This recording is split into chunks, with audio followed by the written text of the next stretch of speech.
Hello, am I live? Am I live? That is the question.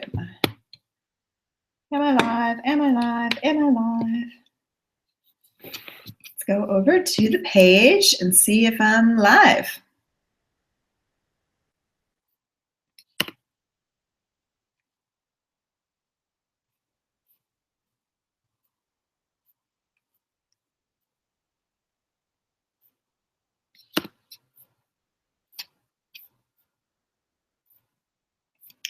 Am I live? I wonder if I have the wrong link up.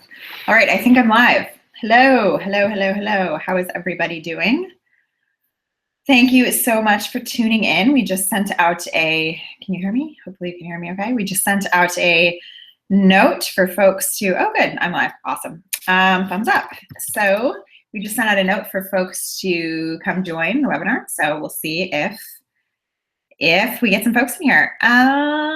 Okay, thumbs up. Cool, and you can hear me well and everything's going well. Okay, cool. Let me start the Periscope as well. That's always step 2 of this excitement. Find the Periscope icon on my phone. Here we go. Oh no,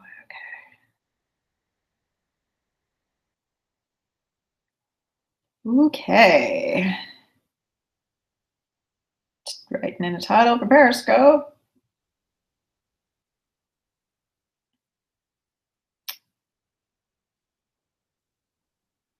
Work by Design School Q&A.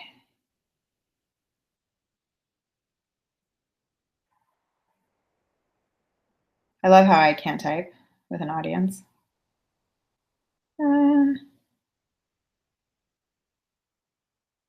Okay, starting that broadcast. We're live there. Oh, did not flip the camera correctly. Oh, there we go. Okay, awesome. Hello, Periscope. Hello, Google+. Hello. Hi, guys. We're doing the live Work by Design School FAQ right now. I'm trying to find the right place to put the phone, Periscope, so you have a view that is reasonable. No. Man, this is some heavy coordination going on here. All right. I think we're good. Cool. So thanks, guys. Thanks for tuning in. So this is, just a straight up, hey, Danny. Thanks for tuning in. So for those of you on Periscope or here on Google+, or yeah, just on our live Work by Design School live Q&A page, thanks for joining. We're gonna,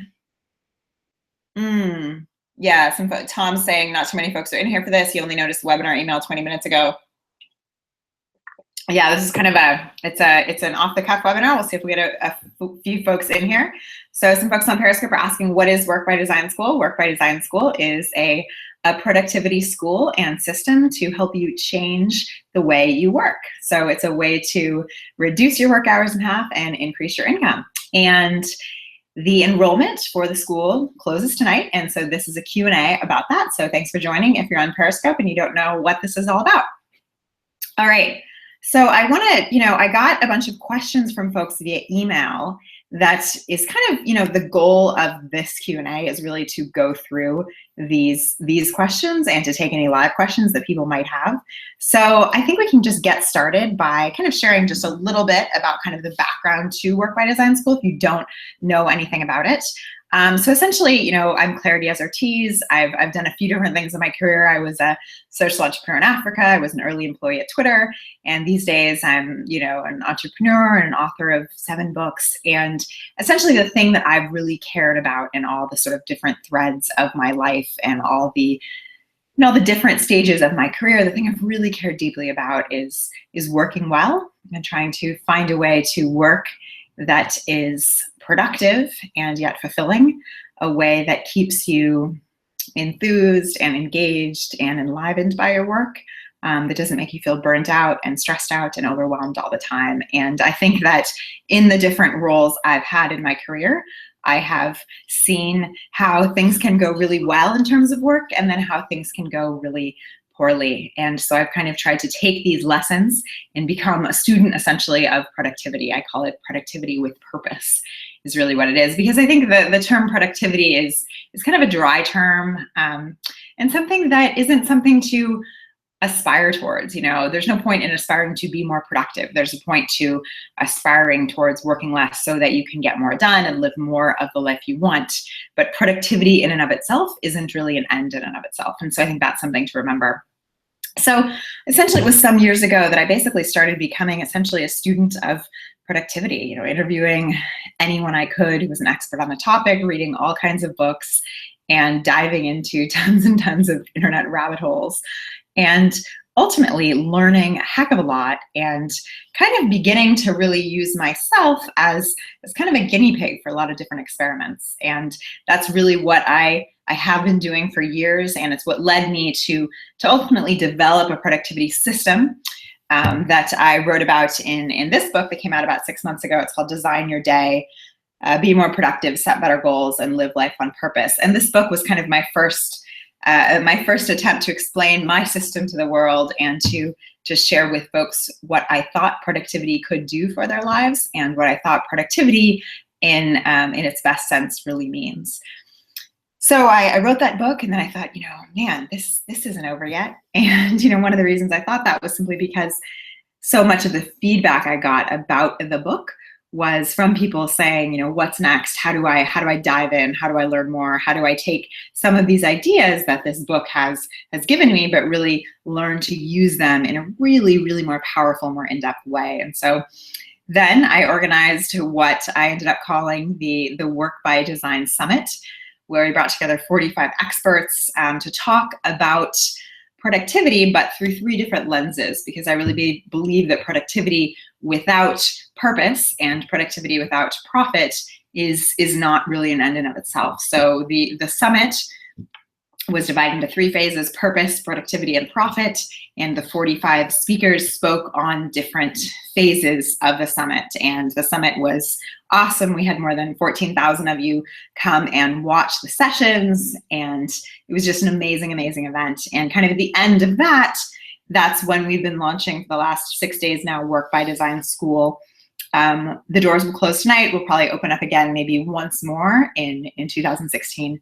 But essentially, the school is a way to implement a lot of the things that the summit started to teach you about, because the summit was really a way to talk with lots of experts, to hear from many experts, to hear about different methods and strategies that other people recommend, and just sort of get highlights. It's the highlights reel, essentially. And so Work by Design School is where we really dig in deep, and we go through a distinct strategy, essentially, for really reducing your work hours in half and increasing your profits. And Work by Design School is really geared towards both entrepreneurs and employees. The one big thing I say is that it's really important, in order to be more productive and in order to reduce your work hours, that you have ownership over your time in some way. And having ownership over your time doesn't mean that you have to be an entrepreneur or work for yourself at all. It just means that if you are a corporate employee, if you are an employee of an organization, that you have a high level of ownership over your time. So you have the ability to maybe work from home some, or to work remotely some, or to clock in when you want to some degree, and things like that. So I think that is an important distinction. I think there's also a really interesting discussion about sort of when you can be more productive. Is it when you're an entrepreneur or when you're an employee? And there are really 2 sides to the kind of argument. Some people say, oh, if you're an entrepreneur, you have so much ownership over your time that obviously that is when you could be most productive. But then on the other side, there are folks who say, yes, but when you're an employee, you actually have constraints, and that allows you to force yourself to focus and implement the strategies needed to really be productive. And so I think that's a very interesting line of thinking that needs to be explored more and needs to be really emphasized more, because it's incredibly true. Sometimes folks think if you're an employee, someone is telling you what to do with so much of your day that how can you really cut your work hours? But the reality is you have constraints, and constraints can be a really good thing. A lot of times entrepreneurs find that the hardest thing is waking up every morning and having an open book of everything you can do, and then seeing how you can really get off track very, very quickly by not essentially having those constraints. So that is kind of the background. So the way Work by Design School works, and we can get into this later after I get into some of sort of the questions that folks have sent in, but Work by Design School, it's a 10-week course. There are 10 modules, and in each module, there are tons of lessons. So we've got about 40 different lessons. Each lesson has a video course spoken section with it, and then some PDFs, some bonuses, and there's kind of a master workbook that takes you through the whole course. And the course essentially goes through some of the same stages that we saw in the summit. So it really starts by you trying to figure out your why. And I think that this idea of figuring out your why, which is essentially figuring out the reason that you are doing this in the first place, the reason that you're taking a course like this, the reason that you're trying to cut your work hours at all, is a really dynamic exercise, and it's not the exercise that people think it's going to be. I think when people think, okay, it's time to figure out your why, people think this is going to be about sitting down and saying, you know, why are you here on this earth? And that's a great thing. I'm all for people knowing why they're here on this earth. But really figuring out your why in terms of productivity is about figuring out what you are really trying to cut your work hours for. So what is it you're really trying to get towards, to reach towards? Is it having more family time? Is it being able to play more? Is it being able to pursue hobbies? Is it being able to feel more fulfilled or happier? You know, what is that sort of distinct thing that really makes you want to be more productive, essentially, or essentially work less? And so that's really the first part of Work by Design School, is digging into that. And then we basically dive headfirst into a number of strategies. We work through a specific system that I call the Do Less system, which is a system I've developed to help people learn how to be more productive and earn more at the same time. And so we basically walk through that system. So as I said, the course is 10 weeks, but you can do it on your own time if you want to fast track it. You get access to all the materials when we launch. So you'll sign up by tonight if you want to join, and then we launch on Monday the 13th. That's when school starts. And so for the 10 weeks following June 13th, then each week we'll be doing live Q&As and things like that. But you could do it on your own time if you wanted. So yeah, I'm sure that's a question that will come up later in this session as well. So yeah, so let me get into a couple of the questions that people sent in before, because I want to make sure we get to those before we move on to other things. So a couple questions here that I thought were particularly good and maybe particularly relevant for as many folks as possible who are either here now or who are going to be rewatching this later in the evening. So one of the questions was about this idea that when we were in the summit and we were talking to all these different experts about how they were productive and how they were able to best find productivity in their lives, a common theme that came up was this idea of creating a morning routine or having a morning routine, that many speakers basically had morning routines or recommended having morning routines. And so someone is asking, what my morning routine is essentially. And it's funny that you bring this up, because this does come up in Work by Design School, because Work by Design School, one of the key things is, I believe, building a morning routine is really essential. So the idea behind a morning routine, if you gleaned some of this from Work by Design Summit or you've read it elsewhere, is essentially that you do a series of things in the morning, a routine that become a habit that really set you up to have a successful day. And so I believe that those things should be the things that are oftentimes the most important to you over the course of a day. So making sure that you're front loading those things to doing them, to do them first thing. There are a few different reasons for this. One of the reasons has to do with energy. So your energy is peaking in the early hours of the morning, even if you're not a morning person. That's typically how most of our energy works. And then the other reason, it has to do with essentially the feeling of positivity you get and the feeling of excitement you get by doing things that you want to complete in a given day. So for me, my morning routine, when I get up, and I have a 2-year-old, so it's not exactly the ideal morning routine as it was 5 years ago in terms of me owning every aspect of my time, because I obviously have a young child in the house. But essentially for me, my morning routine is this 20 to 30 minute period before I start working, where I'm in my office alone and doing a series of things. And for me, I call it the present principle. It's a 7-step series of things that I developed some years ago and ended up writing a little book on. And essentially it takes me through a few different steps that have to do with basically reading, spending time in silence, making sure that I write, so expressing myself in a journal, and then making sure that I go into then scheduling my day. And so these kind of key things, as soon as I do them in that 20 to 30 minute period in the morning, then I not only feel better able to tackle the rest of my day, but I also feel really motivated to do so because I've done kind of the most important thing first, which is a great thing. So morning routines are something I highly recommend. There's a great blog, if you haven't read it, out there called mymorningroutine.com. And they basically interview people about their morning routines. My morning routine is on there. And a bunch of people's morning routines are on there. Some maybe bloggers or, some super famous people you've heard of also. It's a lot of kind of random folks on there who share their morning routines. And it's super interesting. And you just get a sense for how varied people's routines are. And I think one thing that you note when you read through a bunch of people's morning routines is there's kind of two different camps. There are people that kind of wake up and let life throw itself at them. And then there are people who kind of wake up and try to control how they see the world starting from the morning. And ultimately, if you want a powerful morning routine that helps you be more productive, you're going to be in that latter camp. So you're going to be trying to find ways to really control how you see the world starting from the morning. And so that's going to mean things like not checking your email first thing, not pulling out your iPhone and immediately scrolling through it from bed, not diving into your email first. So all these ways to craft a positive morning routine that allows you to do the absolute most important things first when it comes to your personal life and your work life. And so ultimately, that's the ideal morning routine. Work by Design School has a lot more information on crafting a good morning routine. There's also some blog posts on my blog at Diaz-Ortiz.com about morning routines in general. And I would recommend that other blog, mymorningroutine.com, that has some great ones to read through.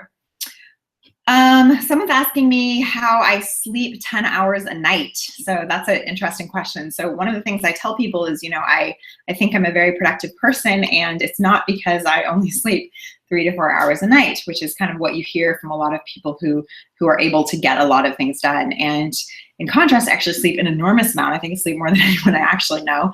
And for me, the need to sleep so much was really something that helped define the fact or determine the fact that I needed to be very productive and be very effective with my time. So the reality is just biologically, I need a heck of a lot of sleep.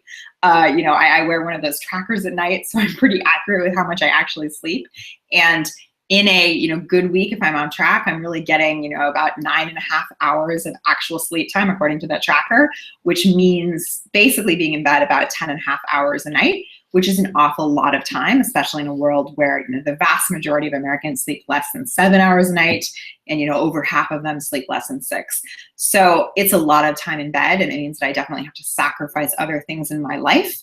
And one of those things I sacrifice is that extra work time. I have never been someone that works 60 hours a week. It would never work for my life.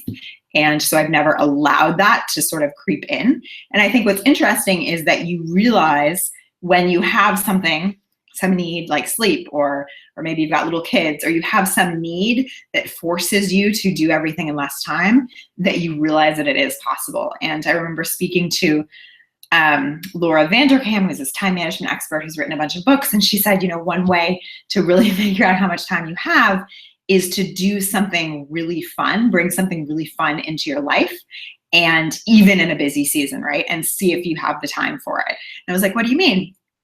And she basically said, well, let's say you say you're in a really busy season, right? You're in an incredibly busy season at work and you just don't have any time. And then someone gives you some amazing novel, right? And you start the novel and 30 pages in, you're completely hooked. So basically what she's saying is that if you're 30 pages in, you're completely hooked, you realize that over the course of the next week, you are going to find so many pockets of time in order to spend the 6 or 8 hours it's going to take you to finish that book, simply because you want to do it so much. And it's so interesting when you think about that idea and try to apply it to different areas of your life, because you realize that, right, you do have time, whether in pockets or even in large chunks, that is being used in not wise ways that you could use better. And so for me, for example, sleep is, I guess I don't connect it, or I don't parallel it exactly with an amazing novel, but it is something that I definitely need, and it's something I cannot function without. And so making sure that I have that 10.5 hours of time in bed is essential. And basically, many, many other things have to be sacrificed before that is sacrificed, simply because if I don't get it, I will I will be a disaster. I mean, you know, like anyone, you can get by on less sleep for a day or two, but then long term in any sort of real way, it just won't work. So yeah, that's my answer to sleep. Let's see. Oh, someone's asking, what was my #1 technology tip for productivity? Which I love this question, because I think one of the things that we talked about in the Work by Design Summit, and we will talk about in Work by Design School, is the role of technology in productivity.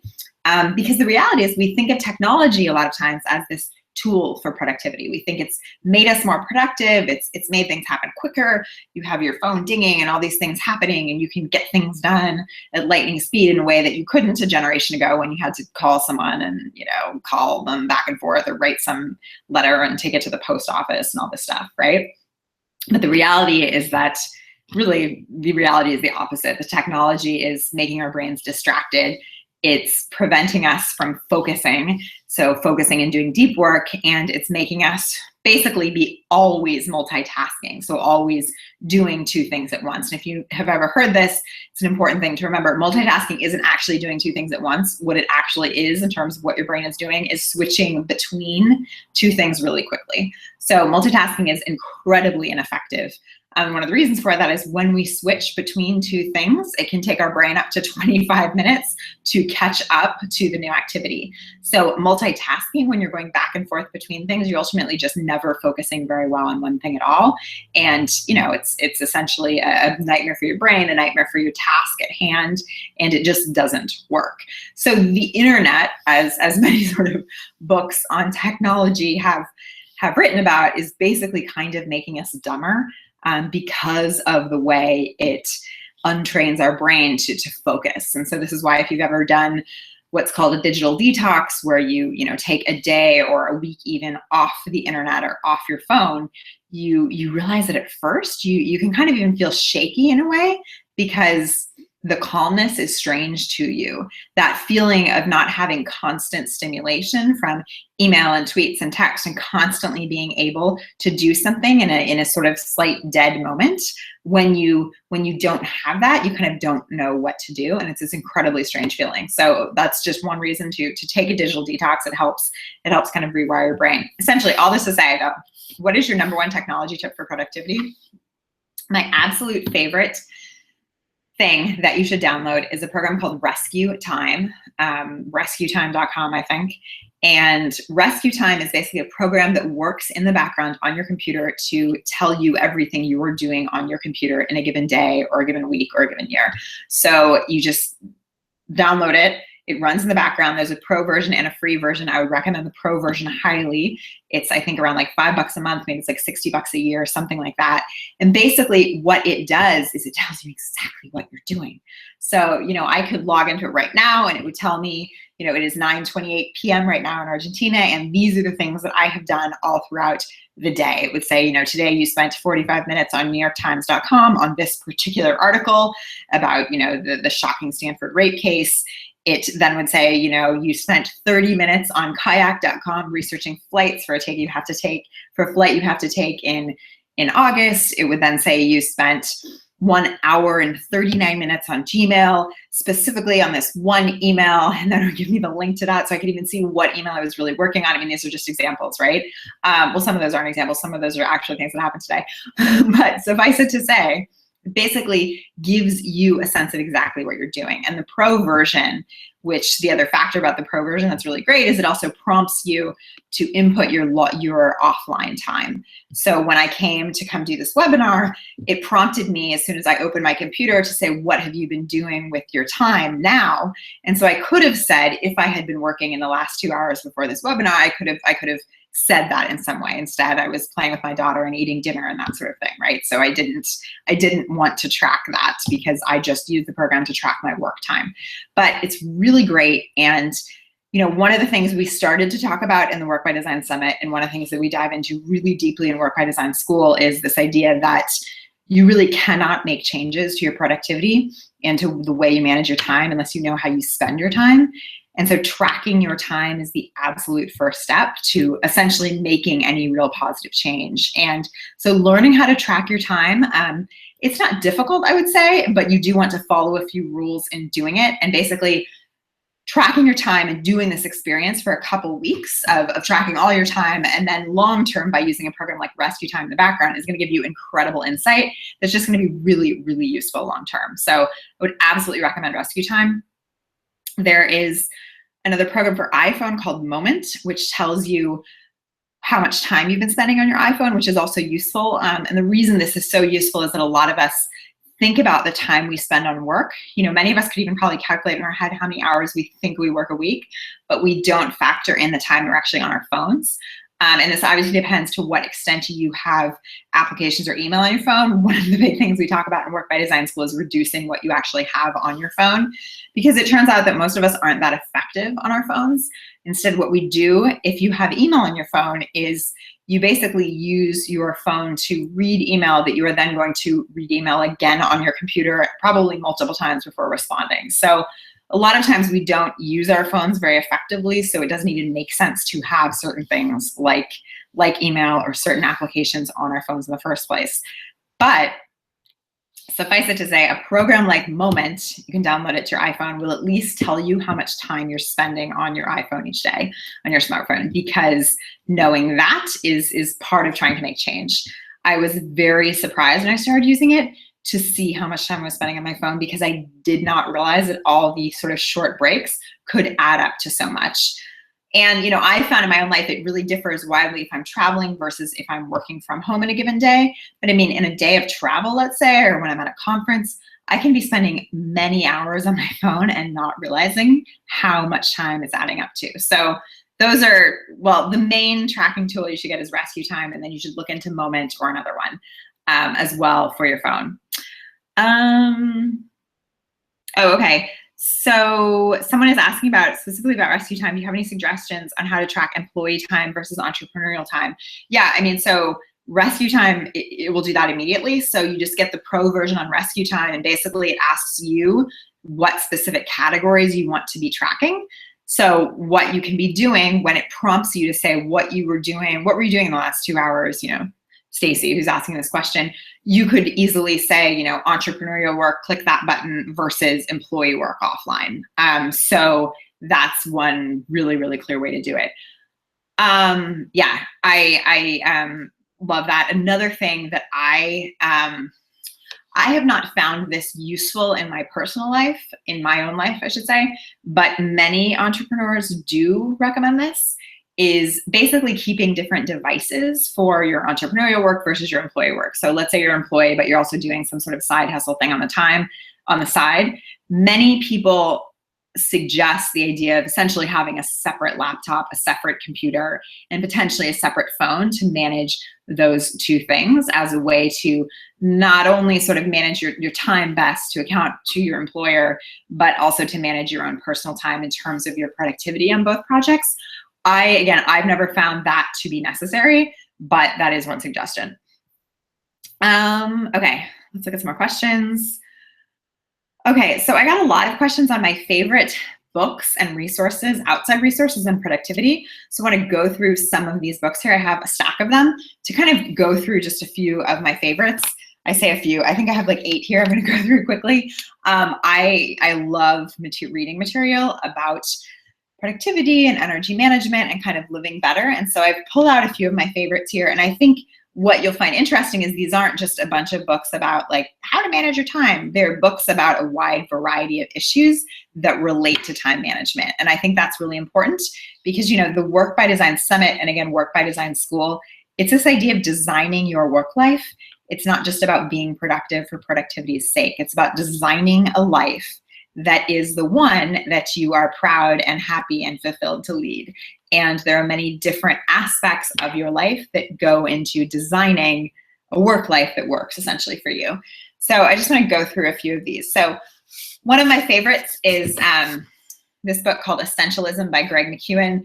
If you have not heard of this book yet, run to Amazon and get it. It's really, really powerful. Basically, the concept of essentialism is that we need to pare down our life and our work to those essential few things instead of trying to do all things and be all things to all people. And so this book is an amazing primer in sort of what it means to build a life that that essentially, you know, the word I would use is a life that is essentially productive with purpose by figuring out what's really important to you in the different areas of your life when it comes to personal life and work life. So I would highly recommend Essentialism.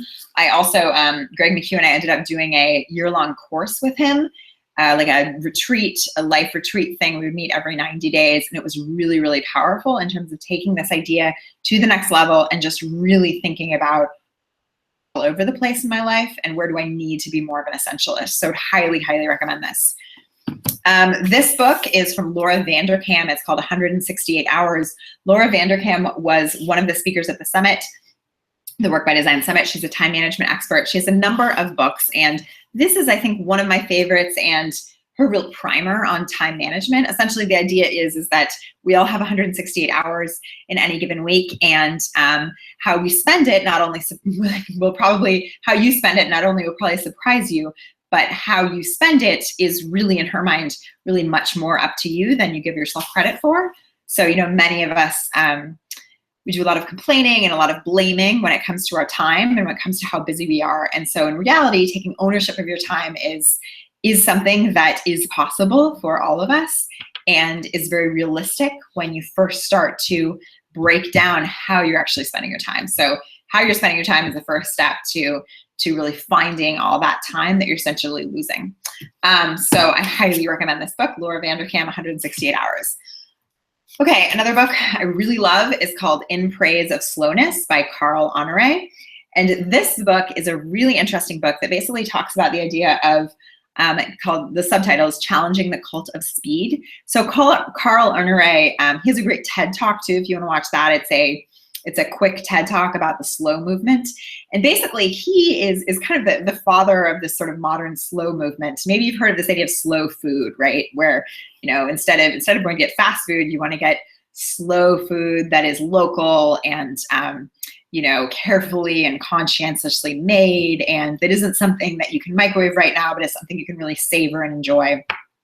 And so he basically has taken this concept to many different areas of our lives and talks about why we all need to be kind of re-embracing what it really means to be slow, even in the 21st century, and how we can live slowly in a busy world and why slowness works. I think one of the things that is most interesting about this book is he really addresses this idea that I was very curious about. How do you connect, or where's the disconnect maybe between slowness and ambition? Because I think that a lot of times people think that slowness can't happen at the same time as ambition and drive and success and earning. And so that's a really good aspect of this book. So again, this is Carl Honore, In Praise of Slowness.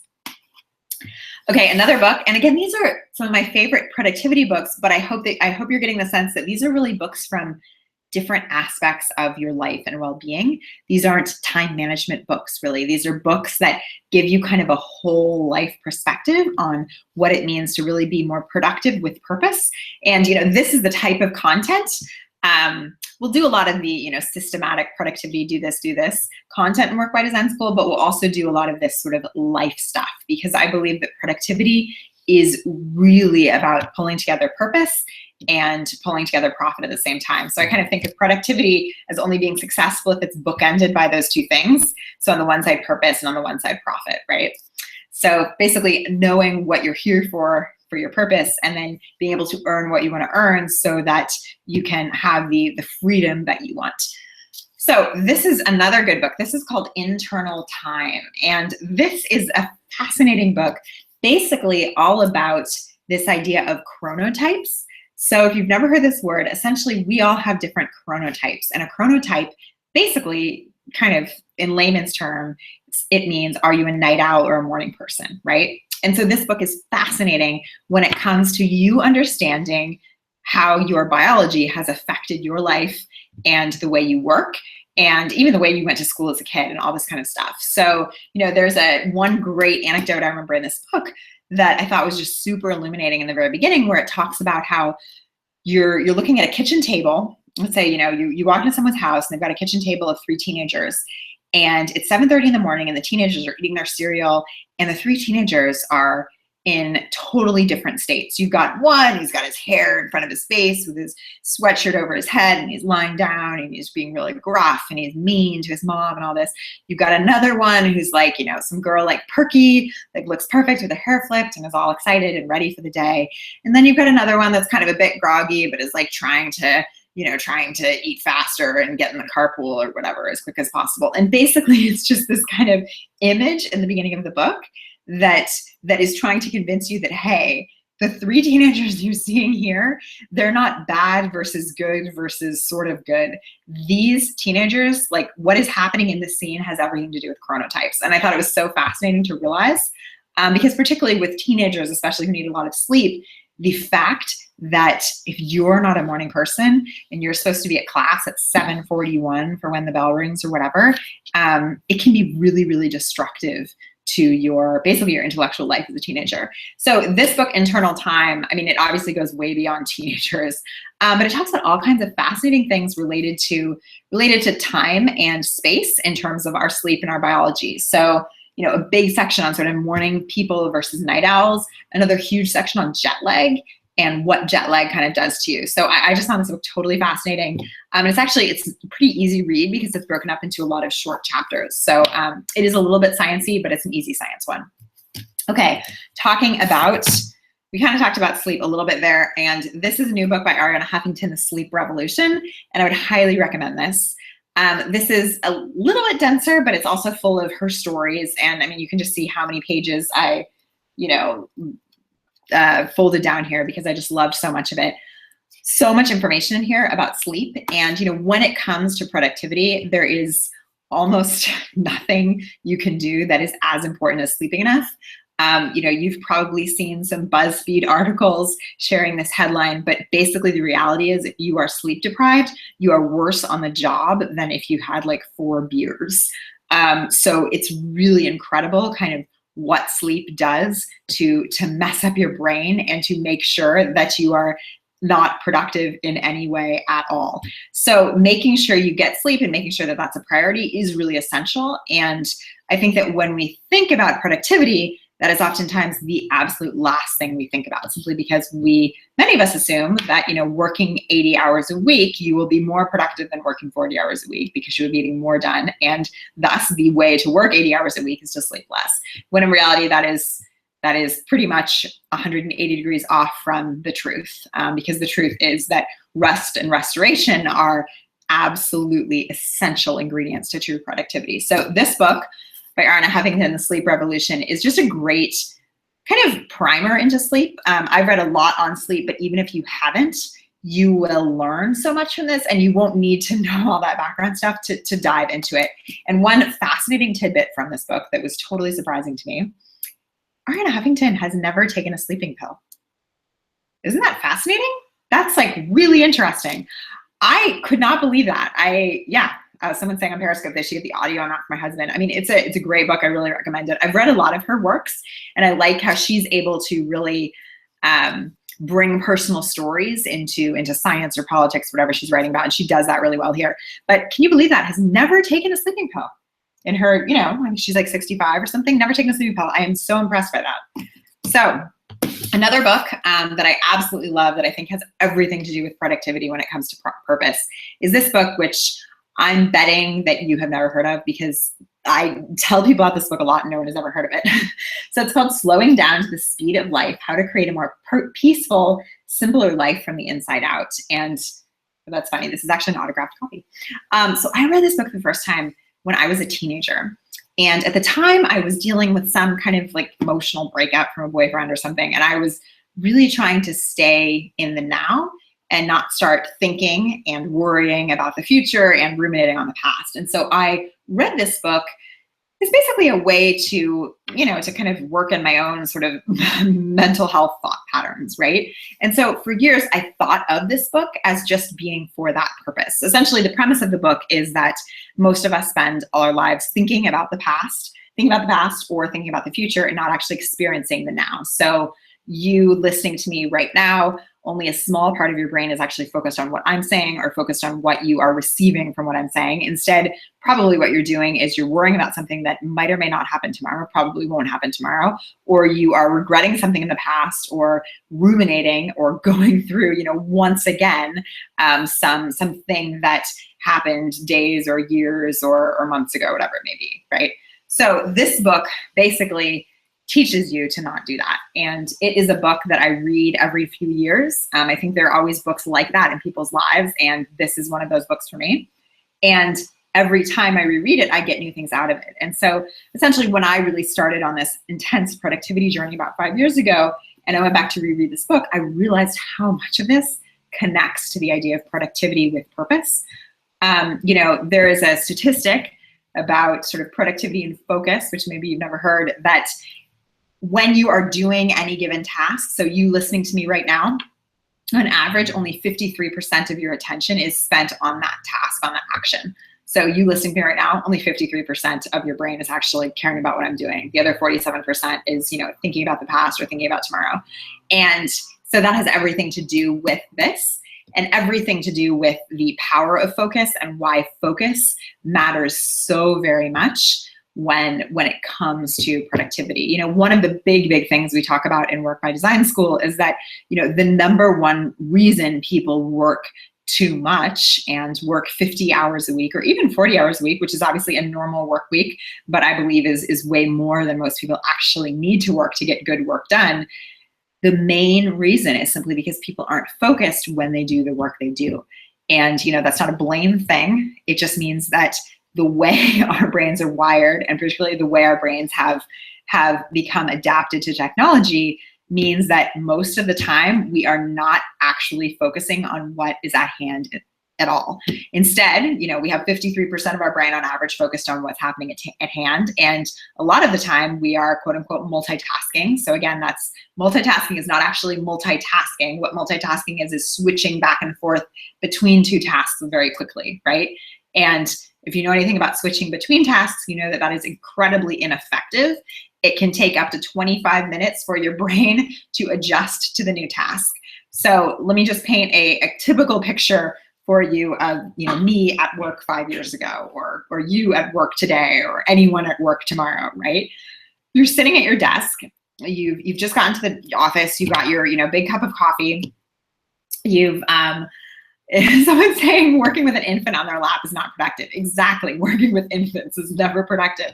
I was reading something today where someone was talking about how the first in the early part of their day, they end up doing a lot of email as they're trying to get their kids out the house to get to their carpool and stuff. And I was just thinking, oh my goodness. I mean, just because that's a perfect example of completely unproductive work, right? Because you're not emailing well at all, because you're trying to get your kids out to go to the carpool, and you're not, giving your kids much attention at all because you're trying to email. So you're basically failing on both tasks and not saving any time at all whatsoever. So, okay, so let me get back to painting kind of the perfect typical work picture. This is me 5 years ago, you tomorrow, you yesterday. You sit down at your desk, you've got your big cup of coffee, you open your computer, and you start to email all the people that that have emailed you since you logged off your computer last night. Although you probably already read all these emails a few times, either in bed this morning or in bed last night, whatever. But you're finally looking at these emails again. So now you're going to read them for the fourth time, which is already taking up tons of your time because you've read each of these emails 4 times now, and you're going to try to finally start responding. So you start doing that. Then a coworker, because maybe you work in an open office floor plan, or maybe you don't, but still your coworker comes in your office. Your coworker comes in, maybe they want to small talk, just chit chat about what happened on the weekend, what happened yesterday, or maybe they have a real, pertinent question. Either way, they're now in your space taking up attention, and then the phone rings. And you got to pick up the phone because the phone's ringing, and if the phone's ringing, you can't not pick up the phone, right? That's a joke. But it's how we feel and how we act a lot of times when it comes to the phone. So then you pick up the phone. So now you're immediately in a situation where you're dividing your attention between 3 things. And for many people, that scenario goes on all day at work, And even if you're not in an office, it goes on all day at home. And so when people talk about how they spend their days at work, I often say, well, no, it's very easy to spend 40 hours a week working simply if you look at the numbers. So on average, we spend 40% of our time doing email, okay? On average, we spend another 40% of our time in meetings, okay? And then if you look at the cost and time between switching between tasks, remember that inflated idea, that figure of how switching between tasks can take up to 25 minutes of time, you basically immediately see how an entire 40-hour work week can just be taken up with email, meetings, and basically task switching, right? So task switching, or maybe walking to the meeting, walking back to the meeting, going to lunch, these types of transition times essentially is what they're called, or buffer time. So it's just amazing how ineffective our work lives have really become. And there are so many things we can do to try to reclaim them, but they're not always intuitive. And so that was really the point of Work by Design, the Work by Design Summit, and it's really the point of Work by Design School. So those are some of my favorite books. I kind of, I love books. We talk about goal setting in Work by Design School. And as I share in the school, I talk about how, I didn't used to be a goal setter, but I basically got into goal setting. I like to say that my gateway drug to getting into goal setting was reading, because I always read a lot. I was a huge reader, and it was about 10 years ago that I started really writing down what I was reading. And as soon as I realized how many books I was reading in a given year, then I really set a goal to really be reading more. And that was kind of the thing that first got me started to really goal setting in my life. And for me, goal setting is something that has really completely changed things. So that's something we definitely address in Work by Design School as well. Many of you heard some of our speakers talk about goal setting as well, and sort of how important that is to not only your work life, but also your personal life as well, because I think that's something important when we think of goal setting. It's very easy to just think of it in terms of work, but it's important to think of it in terms of your holistic life as well. And so that's why in one of the modules in Work by Design School, we talk about specifically how to go about setting what are called SMART goals and how to go about doing that. And one of the things I really encourage is for you to create categories for the goals in your life, because that helps to make sure that you're hitting all the important areas and not leaving out anything, and also making sure that your goals are balanced in those categories. So for example, I have 6 categories in my life. Hopefully I can try to remember them off the top of my head. There's family, personal, health, spirituality, work, and then finances. And so these are my 6 categories. I think they're really common 6 categories. At least that's what I've heard from blog readers when other readers have written in about their categories. But the point is they kind of cover all the important bases in my life. And so I make sure that there are goals within each of those categories. So one of the things about goals that I also want to mention is, I think if you know anything about goal setting, if you've read any articles about it online, or even any books or listen to podcasts, there's kind of a bit of a movement to really make sure that you don't set too many goals, which is something I absolutely agree with. But the thing I don't agree with, which I kind of see out there more and more, is this idea that you should really have some very small number of goals, and those should be the only goals you're reaching for. So 3 goals or 4 goals or no more than 5 goals. And I don't think that's necessary. I completely agree you should not have too many goals. That is a problem, to have lots of goals. Similar to some book someone is saying. I can't read what book she's saying. But in any case, I agree that you should not have too many goals. But I don't think you need to worry yourself with making sure that there's only 3 or only 4. And I think one of the key distinctions or reasons for this is that I believe in kind of the goal setting framework that I've set out, that you can learn in Work by Design School, and that we talked about a bit in Work by Design Summit, includes 2 different types of goals. So I call them reach goals and maintenance goals. And they're very different goals. And so very different types of goals, I should say. And so having both of these allows you to basically have a few more kind of goals in your life to make sure you stay balanced. And so just quickly, a reach goal is something that you are maybe not already necessarily doing, that you're going to have to put in new work to do, new work that is not already a habit in your life, right? So a reach goal might be writing a book proposal, or getting 3 new clients in Q1 of next year, or starting yoga, right? Trying yoga. So these types of things are essentially new things that you haven't done before, and these are reach goals. So in contrast, a maintenance goal is something very different. A maintenance goal is when you're basically keeping up something that already has become a habit.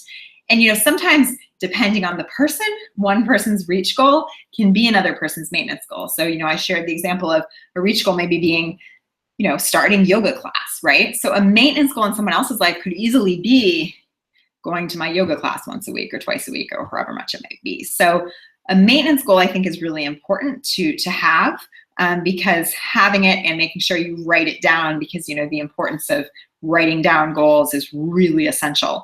But a maintenance goal, having it and making sure you write it down is really valuable in terms of making sure you stay on track. So that's just kind of a little bit about it, kind of a preview about goal setting, which is also one of the modules in Work by Design School. Okay, so let me see if there are any other questions I have. I think I've gotten through a lot of this list here.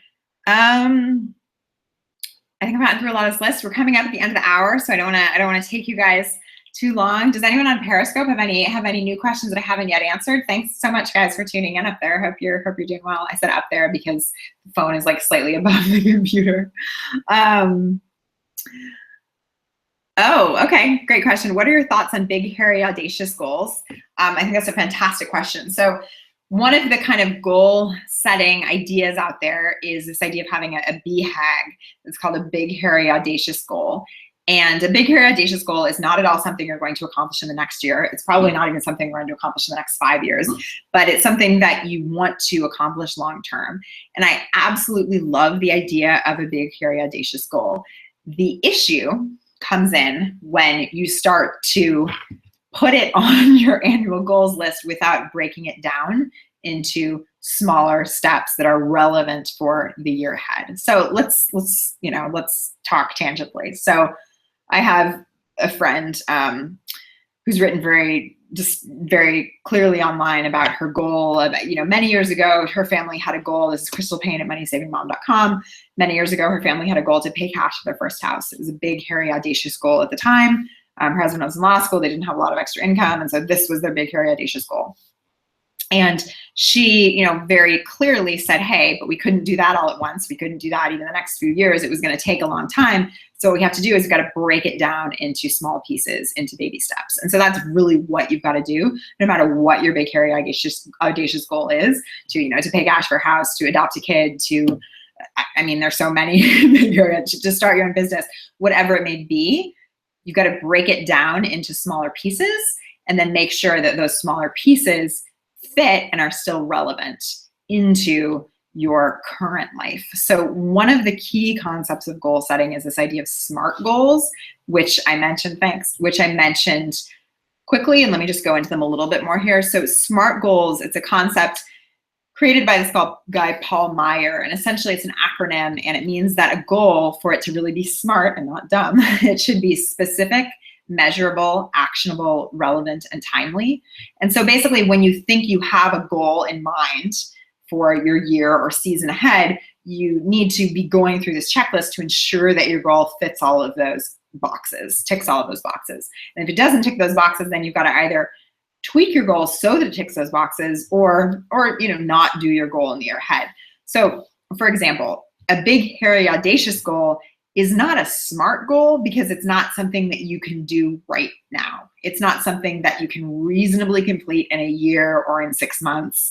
And it's certainly not something that's broken down into baby steps that make it specific and measurable and actionable and relevant and timely. So I really honestly think that big, hairy, audacious goals, in my terminology, I think are more like dreams. And I think that's fine. I think dreams are fantastic things to have. And I think that a lot of times those dreams end up becoming our goals, but I think that they're more similar to a big, hairy, audacious goal than to a SMART goal, so if that makes any sense. So I think we're gonna wrap up pretty soon here. If anyone has any more questions, I'm happy to answer them. As I've said, the Work by Design Summit, you can still go to workbydesignsummit.com and you can still access all the past interviews if you pay for the All Access Pass. We got 45 awesome speakers in there who did some incredible interviews in 3 different phases, talking about purpose and productivity and profit. And then, if you're ready to do more than that, Work by Design School just might be the place for you. We're closing doors tonight. Love the summit, highly recommended. Thank you so much for the encouragement. We're closing doors tonight to Work by Design School. Doors have been open for about 6 days. We've been super excited with the response. Oh, awesome. Thanks. Someone saying they're signing up for the school. Been so excited for the response. I really think this is the thing I was meant to build. I mean, I know that sounds kind of weird, but I was reading this book by my friend Chris Gillibo, and his new book is called Born for This.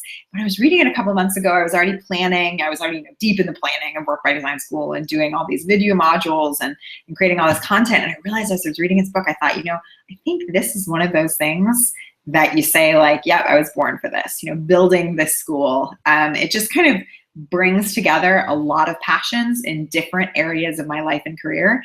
And I think you're gonna really love it. So if you're interested, you can go to sign up. It's at workbydesignschool.net. I think that's the first time in my life I've had like the important URL not have a .com. So I'm a little bit scared about that fact, but workbydesignschool.net. You can go find it there. We close enrollment at 11:59 Pacific time tonight. So I think that's in a few hours. I'm 4 hours ahead of Pacific. So you've got a few more hours. Thank you guys so much for tuning in. If you've got any questions, you can send us an email at claire@clairediazortiz.com, and or someone on my team will get back to you. I'm gonna try to stay up as long as I can tonight, but I don't know how long it'll be. To be candid, my husband is traveling, and so I'm at home with a 2-year-old, so I can't like sleep super late in the morning, and unfortunately to make up for staying up late tonight. So I'm gonna see how long I can make it.